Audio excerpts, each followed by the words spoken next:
අද තරම් ටිකක් ඉන්ට්‍රස්ටිං ටොපික් එකක්.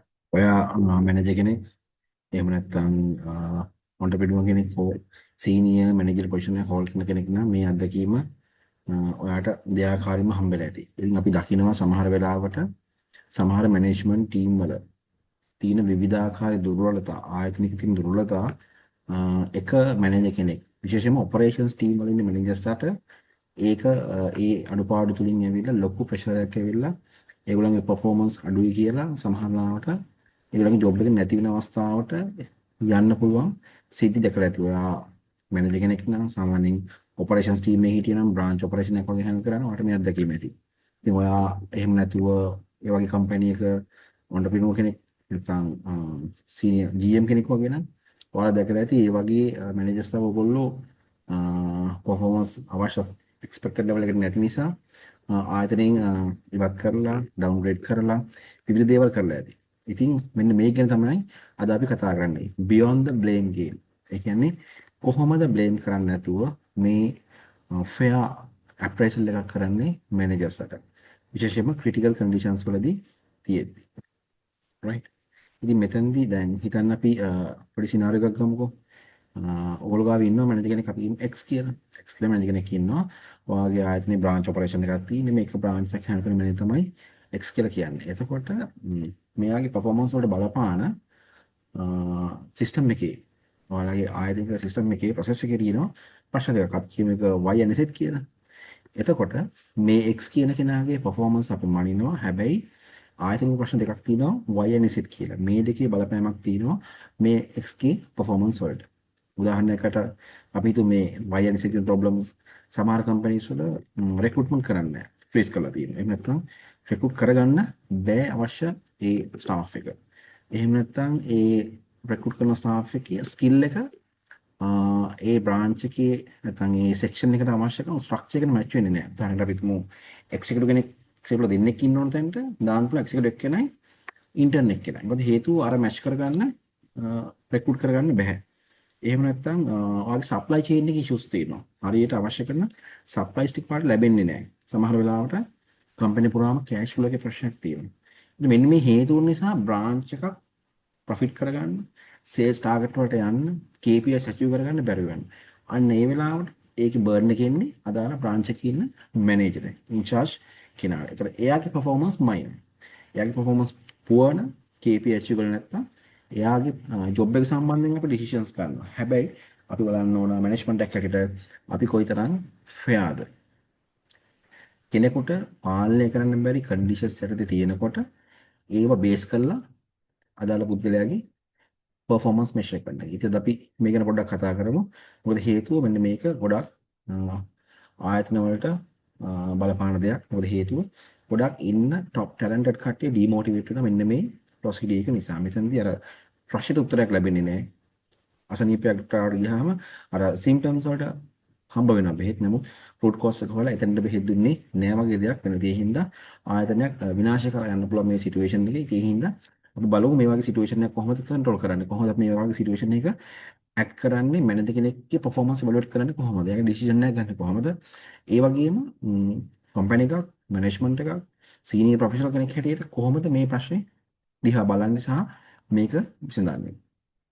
ඉතින් එතකොට මෙතෙන්දී අපි කියනවා මේකට මේ ෆ්ලෝවර්ඩ් අප්‍රෝච් කියලා. ඒ කියන්නේ කැප්ටන් කෙනෙක්ගේ, නැවතින කැප්ටන් කෙනෙක්ගේ පර්ෆෝමන්ස් මයින්නවා, ඒගේ දක්ෂතාවය මයින්නවා ස්ට්‍රෝම් එකකදී. ඒ ස්ට්‍රෝම් එක කියන්නේ කන්ට්‍රෝල් කරන්න බෑ නැචරල් ඩිසාස්ටර් එකක්. ඉතින් ඒ වගේ තැනකදී නැවක් විනාශ වුණා කියලා ඒක සීරියස්යක් වගේම දෙන්න බෑ කැප්ටන්ට. මොකද හේතුව අන්කන්ට්‍රෝලබල් කන්ඩිෂන් එකකට තමයි එයා මේ ෆේල් වෙන්නේ. ඉතින් ඒ වගේ තියෙන ගත්තොත් ඒක ඇත්තටම ඒක අන්ෆෙයාර්. ෆෙයාර් නැහැ. ඒ වගේම තමයි එහෙම ගන්නවනම් ඒක රොන්ග් ඩිසිෂන් එක. ආයතනයක් එහෙම ගන්නවනම් ඒක බෑඩ් බිස්නස් එකක්. ඉතින් අපි මේක ගැන තමයි අද කතා කරන්නේ. මෙහෙම කරනකොට අපිට බලපාන කරුණු කීපයක් තියෙනවා. ප්‍රධාන එක තමයි best people අපේ හොඳ top talent එක demotivate. මොකද හේතුව ඒ හොඳ මැනේජර්ස්ට හිතෙනවා අපි powerless අපිට power එකක් නැහැ. අපිට කරගන්න දෙයක් නැහැ. මේ යන රැල්ලට අපිට යන්න වෙනවා. එතකොට ඒගොල්ලෝ එක්සෝස් වෙන්න පුළුවන්. බර්න් අවුට් වෙන්න පුළුවන්. මොනවානේ මේ ජොබ් එක එපා වෙනවා. මොකද හේතුව තමන් ගැන performance evaluate කරනවා. තමන්ට control කරන්න බැරි ආයතනික ප්‍රශ්න ටිකක් බේස් කරගෙන. ඉතින් ඒකට එයාට උත්තරයක් නැහැ. powerless. ඒ වගේ තමයි ඒකෙන් ප්‍රශ්නේ වහනවා. ඇත්ත වශනේ කවර් කරනවා. ඇත්තටම මැනේජර්ගේ පුව පර්ෆෝමන්ස් කියලා අපි එයා විදිහට දැම්මට ඇත්තට මැනේජර් පර්ෆෝමන්ස් නෙමෙයි. කම්පැනි සිස්ටම් ප්‍රොසෙස් එකේ තියෙනවා ගැටලු ටිකක් විසඳන්න. ඒ ටික අපි විසඳලා නෑ. ඒක හැමතිස්සෙම ඒතර කවර් වෙන්න ගන්න. ඉතින් ඒ හින්දා මෙතනදී අපි ඉන්ඩිවිජුවල් කෙනෙකුට බ්ලේම් කරන්නේ නැතුව මැනේජර් කෙනෙකුට බ්ලේම් කරන්නේ නැතුව අපි බලන්න ඕන කොහොමද මේ සිස්ටම් එකේ තියෙන ඉෂුස් ටික ෆික්ස් කරන්නේ. අද අපි කලින් කිව්වා වගේ හියුමන් රිසෝස් එකේ ප්‍රශ්නයක් තියෙනවනේ ඒ අවශ්‍ය රික්‍රූට්මන්ට් කරන්නේ කොහොමද? එයාලගේ ස්කිල් ගැප් එකක් තියෙනවා නම් ඒක හදන්නේ කොහොමද ට්‍රේනින් ඇන්ඩ් ඩෙවලොප්මන්ට් වලින්. එතකොට කෑෂ් ෆ්ලෝ එකේ ප්‍රශ්නයක් තියෙනවා නම් කොහොමද ඒක සෝට් අවුට් කරගන්නේ. එතකොට රිසෝස් ෆ්ලෝ එකේ නැත්නම් සප්ලයි චේන් එකේ ප්‍රශ්නයක් තියෙනවා කොහොමද ඒක ෆික්ස් කරන්නේ. අන්න මේ සිස්ටම් එකේ තියෙන ඉෂුස් ටික බොට්නික්ස් ටික ප්ලේ කරන්න ඕනේ. ඒ ක්ලියර් කරනකොට අනිවාර්යයෙන්ම අතන අර මැනේජර්ට පර්ෆෝම් කරගන්න පුළුවන් වෙනවා. ඒ වගේම තමයි මේකත් එක්ක ටොක්සික් කල්චර් එකක් ඇතුලේ ක්‍රියේට් වෙන්න ගන්නවා. මොකද හේතුව ඒක තැනක වැරදි තියෙනවා. තව කෙනෙකුට ඒකට පනිෂ් කරනවා. ඉතින් මේ අතරතුර වචන හුමාරු වැඩි, හිතමනාප වැඩි, ට්‍රස්ට් එක නැති වෙලා යනවා.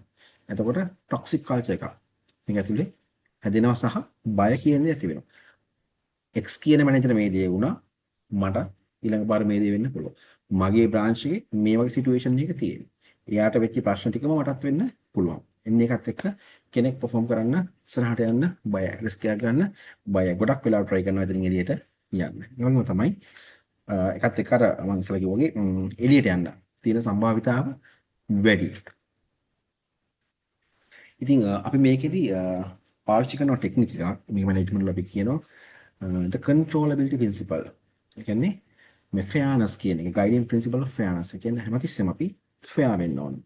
ඉතින් ethical management කියන කතාව අපි ethical management වල මේ foundation එක තමයි controllability principle කියන එක. ඉතින් ඒකෙදි අපි evaluate කරන්න යම් කෙනෙක්ව එයාට reasonably control කරන්න පුළුවන්, influence කරන්න පුළුවන් සීමාවක ඇතුලේ තියෙන outcomes වලට විතරයි. මොකද ඉතින් එහාම එයාට control කරන්න බෑ. ඒ නිසා එයාගේ performance අපිට එකකින් evaluate කරන්න බෑ. ඉතින් මැනේජර් කෙනෙක් යුනිට් මැනේජර් කෙනෙක් නැත්නම් බ්‍රාන්ච් මැනේජර් කෙනෙක් ගත්තොත් එහෙම එයා accountable වෙන්නේ නැහැ hiring freeze එකට.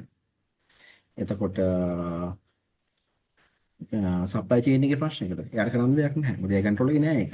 එතකොට කෑෂ් ෆ්ලෝ එකේ ප්‍රශ්න වලට එයාට කරන්න දෙයක් නැහැ. එහෙම දෙයකට අපි යාව accountable කරනවා කියන්නේ හරියට අපි නැවියෙකුට බයිනවා හයි වේව් එකක් හයි කරන්ට් එකක් ආවොත් මේ මුහුද යනකොට ඒකට අපි ඒ කරන්ට් එකට හයි වේව් එකට බයිනවා සේලට. එයාගේ වැරද්දක් කියලා. නෑ ඒක යාට කන්ට්‍රෝල් කරන්න බෑ. පිය ඩිපාර්ට්මන්ට් එකකින් තියෙන. අපි මේක තේරුම් ගන්න ඕනේ. ඒකයි මේකට කියන්නේ principle of fairness නැත්නම් controllability principle. මේක ඇවිල්ලා ethical management වල basic foundation එක. ඉතින් අපි මෙතනින් solution එකට අපි දෙන්නේ fundamental shift in focus. අපි හරියට මේ focus එක move කරලා ගන්න ඕනේ. ඒ කියන්නේ judging result to measure responses. right? එතකොට මේ අපිට මේ මැනේජර් කෙනෙක් මෙෂර් කරන්න බෑ. එයාට ස්ට්‍රෝම් එකක් නවත්තන්න පුළුවන් හැකියාව. මොකද හේතුව ස්ට්‍රෝම් එකට කන්ට්‍රෝල් නැහැ. ඒතකොට බ්‍රාන්ච් මැනේජර් එකේ performance එක එවලුවේට් කරන්න බෑ. කොච්චර එයා රෙක්රූට් කරනවද කොච්චර එයා කෑෂ් ෆ්ලෝ එක මැනේජ් කරනවද කියන මොකද ඒක වෙන පැත්තක තියෙන කන්ට්‍රෝල් නැති දෙයක්. එතකොට we can and should measure them on how well they navigate. අපි මෙෂර් කරන්න යාව මේ සිටුේෂන් එක කොහොමද මැනේජ් කරන්නේ මේ සිටුේෂන් එක කොහොමද නැවිගේට් කරන්න කියන එක තමයි ඒ වගේ සිටුේෂන් එක අපි යාගේ performance measure කරන්න යන්නේ. එතකොට මේකදී step by step කතා කරමු කොහොමද මේක කරන්නේ. first step එක තමයි the reality check. ඒ කියන්නේ document the constraints together. ඒක මෙතනදී අපි කරන්න ඕන මේ ඕනේ evaluation එකට කලින් හදන්න ඕන මේ senior leader, senior manager, professionals සහ මේ අදාළ කියන මැනේජර්ත් එක්ක constraint list එකක්, critical points list එකක්. මැනේජර් පැත්තේ ඒවා, company පැත්තේ. right? අපිට මේක කියන්න බෑ මේක අර ගැලවෙන්න හදන list එක නැත්නම් excuse list එකක් කියලා නෙමෙයි. මේක අපි යන්නේ හරියට identify කරගන්න මොකද්ද ප්‍රශ්න කියන එක. right? මේක තමයි ඇත්තටම factual map එකක් හට ගන්න පුළුවන් අපිට මේ operation landscape එකේ මේක අපිට හරියට හරි ට්‍රැක් එකට ගන්න. right? මේක අපි ජොයින්ට් වෙලා කරන්න ඕන. right? ජොයින්ට් වෙලා කරන්න ඕන මේ මැනේජර්ගේ තියෙන weaknesses මොනවද, ප්‍රශ්න මොනවද සහ කම්පැනි ඇතුලේ ඒ process වල තියෙන ප්‍රශ්න මොනවද කියන එක. ඊට පස්සේ අපි කරන්නේ redefine කරනවා මේ performance කියන එක. ඒක කලින් performance measurement tools ඒ KPIs දැන් හරියන්නේ නැහැ. මොකද හේතුව system එක process එක පොඩක් වෙනස් විදිහේ තමයි යන්නේ. එතකොට අපි මේකදී focus කරනවා controllable actions වලට. ඒ කියන්නේ ඔයාලට control කරන්න. ඒ කියන්නේ අදාළ මැනේජර් control කරන්න පුළුවන් actions වලට තමයි අපි focus කරලා එයාගේ performance measure කරන්න යන්නේ. එතකොට මැනේජර්ගේ response එක තමයි අපි බලන්නේ මේ situation එක handle කරගන්න එයා කොහොමද උත්සාහ කරන්නේ? කොයි වගේ effort එකක්ද දාන්නේ? මේක තමයි අපි measure කරන්නේ. එතකොට prioritize work with smaller team. කොහොමද එයා පුංචි team එකක් එක්ක මේ work ටික කරගන්න? staff එක අඩුයි නම්, skill එක නැත්නම් කොහොමද ඒක එයා manage කරගන්නේ team එකත් එක්ක? එතකොට communication delays to clients and stakeholders. ඒ කියන්නේ communication issues කොහොමද එයා manage කරගන්නේ client එක නැත්නම් stakeholders අත් එක්ක? එතකොට මේ stressful period එක කොහොමද එයා team එක motivate කරන්නේ? සමහර වෙලාවට සිස්ටම් එකේ තියෙන issues ඒ data කොහොමද escalate කරන්නේ කොහොමද අවශ්‍ය channel හරහා මේ messages pass කරන්නේ කොච්චර වේගෙන් කොච්චර clear කොච්චර active විදිහට මේ දේ කරනවා මේ වගේ තැන් වලින් තමයි අපි මේ වගේ situation එක manage කෙනෙක්ගේ performance review කරන්න ඕන ඒකම අපි ඒක බේස් කරලා අපි හදන්න ඕන ඊළඟ step එකේදී අලුත් realistic KPIs අලුත් realistic KPIs ඒ කියන්නේ කලින් KPIs වලින් දැම්ම ඉන්න system එක okay නම් එයාට controllable නැති දේවල් ඔක්කොම ක්ලියර් කරලා දිනවනම් everything under control නම් purely අපිට යන්න පුළුවන් පරණ KPIs. එහෙම නැත්නම් අපිට අලුත් realistic KPIs ටිකක් හදන්න ඕන. ඉතින් අපි එහින්ද මේ outdated metrics වලින් meaningful KPIs වලට change වෙන්න ඕන. ඉතින් සමහර වෙලාවට අපි ගත්තොත් එහෙම පරණ KPIs වල තියෙන්න පුළුවන් project completion rate එක නැත්නම් revenue targets තියෙන්න පුළුවන්. ඊට පස්සේ budget control එක කොහොමද how to manage budget adherence to budget ඒ වගේ control එකක් තියෙන්න පුළුවන් ඊට පස්සේ ඒ solving issues ඒ වගේ තියෙන්න පුළුවන් criterias කලින් හැබැයි අද දෙක වලින් නෑ අද වෙන්න ඕන ethical මේ situation එකට ගැලපෙන සාධාරණ වගේ effective KPIs එකක් තියෙන්න ඕන එතකොට අපිට ගන්න පුළුවන් effectiveness of the project triage right ඒ වගේම team morale staff retention මේ වගේ දේවල් බලන්න ඕන අපිට එතනදී ඒ වගේම resourcefulness and create problem solving quality of escalation and reporting. අර ටික අපි change කරගන්නවා වෙන විදිහකට. එතෙන්දී මේ situation එකේ මයින්න පුළුවන්. මොකද අපි මේ situation එකේ මයින්නේ මේ situation එකත් එක්ක බැඳිලා යන එයාට control එකේ තියෙන KPIs ටික. එහෙම නැත්නම් ඒක realistic නැහැ. ඒ වගේම fair නැහැ. ඒ වගේම තමයි අපි මේ perspective එක ටික broad කරන්න ඕනේ. කියන්නේ අපි කලින් විදිහට KPI බලන්නේ performance බලන්නේ අපි ගන්නවා 360 degree feedback එකක්. ඒ කියන්නේ තමන්ගේ peers ලාගෙන් subordinate ලාගෙන් seniors ලාගෙන් management එකේ. අපි මේ හැමෝගෙම ගන්නවා view feedback එකක්. එතකොට manager true performance කොහොමද කියන එක එයාගේ team එකෙන් එයාගේ peers ලාගෙන් equal අයගෙන් අනිත් managers ලාගෙන් අපි බලනවා. එතකොට මේ manager කොච්චර supportive ද right කොච්චර informations වලට මේ inform කරන time changes policy changes ඒ දේවල් ගැන inform කරන දේවල් ගැන කොච්චර informations වලට දෙනවද කොහොමද ඔයාගේ වැටි කරගන්න support කරන්නේ ඔයාට අවශ්‍ය work force එක නැති නිසා timeline achieve කරන්න බැරි වෙනකොට කොහොමද යාවට support කරන්නේ ඒ වගේම තමයි මේ manager කොච්චර collaborative partner කෙනෙක්ද ඔයත් එක්ක problem solve කරනකොට කියන්නේ අනිත් branch managers ලාගෙන් අපිට ගන්න පුළුවන් PS ලාගෙන් එතකොට මෙන්න මේ වගේ බැලුවට පස්සේ විවිධ පැති වලින් අපිට පේනවා complete overall picture එකක් unbiased picture එකක් මේ මැනේජර් කොයි වගේද කියලා. ඊළඟ දේ තමයි collaborative review and action plan. මේක අපි collaboratively review කරන්න ඕන. review කරා වගේ මේක base කරලා action plan එකක් හදා ගන්න ඕන. ඒතර මේක අපි review කරන්නේ partnership එකකට. අදාළ manager සහ management එක. මෙතෙන්දී end of the day අපිට අවශ්‍ය කරන්නේ business එකට අවශ්‍ය කරන process ටික හරියට line කරලා ඒ මැනේජර්ලාම ඒ target ටික achieve කරගන්න. එතකොට තමයි ඒක individually මැනේජර්ටත් හොඳයි business එකට business එක survive වෙන්න පුළුවන්. මේක judgment එකක් නෙමෙයි. judge කරන්න බෑ. මේ review එක partnership එකට තමයි අපි යන්නේ. එතකොට ඒකෙදි first step එකේදී මැනේජර්ගේ performance එක බලනවා. එතකොට අලුත් KPIs කොහොමද achieve කරන්නේ? 360 feedback එකේදී කොහොමද performance evaluate වෙන්නේ. එතකොට organization එක පැත්තෙන් අපි බලන්න ඕන organization එකේ performance කොහොමද කියන්නේ. එතකොට senior leaders ලා තමන්ගේම අහලා බලන්න ඕන අපි මොනවද කරන්නේ මේ system issues fix කරන්න. staff එකේ මදිකමක් තියෙනවා. staff එකේ ස්කිල් එකේ ගැප් එකක් තියෙනවා. එතකොට අවශ්‍ය කරන සප්ලයි චේන් එක නැහැ. කෑෂ් ෆ්ලෝ එකේ ඉෂුස් තියෙනවා. මැනේජ්මන්ට් එකට අපි කොහොමද මේක ෆික්ස් කරන්නේ? අපිත් ඒකට මැනේජ්මන්ට් එකකට සීනියර් මේනේජර්ස් හැටියට කොහොමද මේක ඉන්වෝල්ව් වෙන්නේ? කොහොමද ක්ලියර් අවුට් කරන්නේ? ඒකට ප්ලෑන් එකක් තියෙන්න ඕන. අපිව ඇනලයිස් කරලා බලන්න ඕන. ඉවලුවේට් කරලා බලන්න අපේ සිස්ටම් එකට. ඒක කොච්චර දුරට එෆෙක්ටිව්ද, එෆිෂන්ට්ද මේ බිස්නස් එකේ ප්‍රොසෙස් එක ඉස්සරහට කරගෙන යන්න කියන එක. ඉතින් මෙතනදී මේ ටික බේස් කරලා අපි ඇක්ෂන් ප්ලෑන් දෙකක් හදන්න ඕන. එකක් මැනේජර් ඩෙවලොප්මන්ට් ප්ලෑන් එක. කොහොමද යාව අපි ඩෙවලොප් කරන්නේ ස්ටෙප් බයි ස්ටෙප් හරියට එයාගේ ටාගට් ඇචීව් කරලා හරියට perform කරගෙන ඉස්සරහට යන්න. ඒ වගේම ඕගනයිසේෂන් එකේ කමිට්මන්ට් ප්ලෑන් එකක් හදන්නත් ඕන. ඕගනයිසේෂන් එක කොහොමද කොච්චර කමිට් කරනවද අර තියෙන ප්‍රශ්න ගැටලු ටික විසඳලා දෙන්න මේ අදාළ මැනේජර්ට එයාගේ බ්‍රාන්ච් ඔපරේෂන් එක නැත්නම් යුනිට් ඔපරේෂන් එක හරියට ස්මූත්ලි කරගෙන යන්න අවශ්‍ය KPI ටාගට්ස් ගන්න පුළුවන් වෙන්නේ. ඉතින් මේක බෙනිෆිට් එක තමයි මේක විශේෂත්වයක් තියෙනවා. මේ අප්‍රෝච් එක අපි ගත්තොත් ඇත්තටම අපිට ඩිලිවර් කරන්න පුළුවන් හොඳ රිසල්ට්ස්. ඒක ඇතුලේ ආයතනයේ තියෙන ප්‍රශ්න ගැටලු ප්‍රොසෙස් එකේ තියෙන ඉෂුස් විසඳන්න පුළුවන්. එතකොට හොඳට perform කරන මැනේජර්ස්ට ඉස්සරහට යන්න පුළුවන්. එම්ප්ලොයිස් රිටේන් වෙනවා. මොකද ට්‍රස්ට් එක බිල්ඩ් වෙනවා. සයිකොලොජිකලි සේෆ්ටි එකක් දෙන්න. මොකද හේතුව ඒගොල්ලෝ දන්න ප්‍රශ්නයක් report කරන්න පුළුවන්. ගැටලුවක් කතා කරන්න පුළුවන්. ඒ වගේම ඒකට solutions ආයතනය ඇතුලේ හම්බ වෙනවා. එතකොට වෙන්නේ හොඳ ටැලන්ට් එක අපිට තියාගන්න පුළුවන්.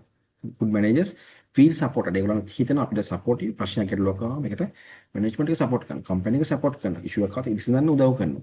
අපිව වැලියු කරනවා. මොකද KPIs අචීව් කරනවා අපි එතකොට. ඒක තමයි බිස්නස් එකේ තියෙන ඇත්ත ප්‍රශ්න විසඳෙනවා. මොකද හේතුව අපි කෙනෙකුට බ්ලේම් කරොත් ඒ බ්ලේම් එක ඇතුළේ එයා සම්බන්ධ ඩිසිෂන් අරගෙන එක පැත්තකට ගියොත් අපි බයස් වෙනවා. ඒක ඇතුළේ ආයතනයේ තියෙන ජෙනුයින් ප්‍රොසෙස් එකේ ප්‍රශ්න ටික ඒ ආකාරයෙන් මුරුදු වෙනවා. එතකොට නැවත නැවත මේක රිපීට් වෙනවා. මේකත් එක්ක වෙන්නේ අපි টপ ටැලන්ට් එළියට යන්න පටන් ගන්නවා. ඒ හින්දා දොස්තර කෙනෙක් සිම්ප්ටම්ස් වලට බෙහෙත් කරන්නේ නැහැ. එයා සිම්ප්ටම් වලින් අඳුර ගන්නවා මොකක්ද අසනීපේ කියන්නේ. ටෙස්ට් ටික කරලා රූට් කෝස් එක වල රූට් කෝස් එකට තමයි එයා අවශ්‍ය මෙඩිසින් වලින් ඇඩ්‍රස් කරන්නේ. අන්න එතකොට තමයි අර සිම්ප්ටම්ස් ටික නැති වෙලා යන්නේ. සිම්ප්ටම්ස් රූට් කෝස් එක තියෙද්දි සිම්ප්ටම් බෙහෙත් දුන්නොත් වෙන්නේ සිම්ප්ටම් අඩු වෙන්න පුළුවන් తాවකාලිකව රූට් කෝස් එක එහෙම තියෙන නිසා නැවත සිම්ප්ටම්ස් ටික මතුවෙනවා. ඒ හින්දා මේ සිස්ටම් එකට ගියොත් ඔයාලට ප්‍රශ්නට හරි සොලියුෂන් එකක්. ස්ටාර් සොලියුෂන් එකක් අපිට දෙන්න පුළුවන්. ඒ වගේම අපිට ක්‍රියේට් කරන්න පුළුවන් shared ownership එකක්. එතන අර අස්වර්ස් ප්‍රොබ්ලම්.